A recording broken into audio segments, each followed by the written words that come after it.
Waziri Mchengerwa amesema hayo wakati wa utoaji wa tuzo kwa washindi wa shindano la upandaji wa miti kwa shule lililofanyika katika shule ya sekondari Mwambisi Forest iliyoko wilayani Kibaha mkoani Pwani, ambapo amesema maelekezo ya makamu wa rais ni amri, hivyo atakuwa ni sehemu ya kipimo cha utekelezaji wa majukumu kwa wakuu wa wilaya na wakurugenzi wa halmashauri nchini. Yaliyofanyika leo ni njia bora kabisa ya kuibua kizazi chenye mtazamo chanya juu ya mazingira. Na mimi niendelee kuwakumbusha wakuu wa wilaya kwenye maeneo mengine, kama ambavyo makamu wa rais amekwishaelekeza kuhusu kila halmashauri kupanda miti milioni 1.5 katika maeneo yenu. Msingi wake ni utekelezaji. Kwa hiyo tutakapokuwa tunapita huko kwenye halmashauri zote nchini, tutahitaji kushuhudia maelekezo yake ya kiongozi wetu huyu yametekelezwa.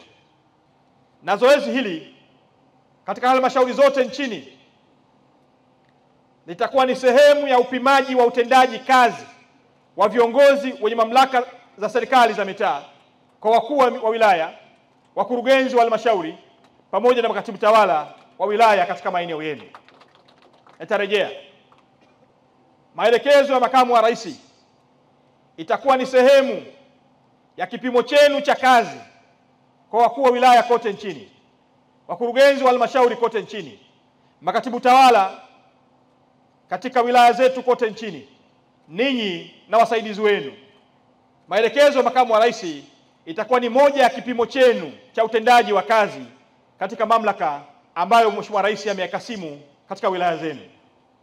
Kwa hiyo, kaimu katibu mkuu, peleka maelekezo haya kwenye sekretarieti zote za mikoa na mamlaka zote za serikali za mitaa nchini, ikiwa ni maelekezo yangu mahususi kwenye kila mamlaka kwa kipande ambacho Mheshimiwa Rais amewakasimu katika maeneo yenu. Niendelee kuwapongeza watoto, niwapongeze walimu katika shule zote hizi 3 ambazo zimefanya vizuri katika zoezi hili ambalo NMB wamelifadhili.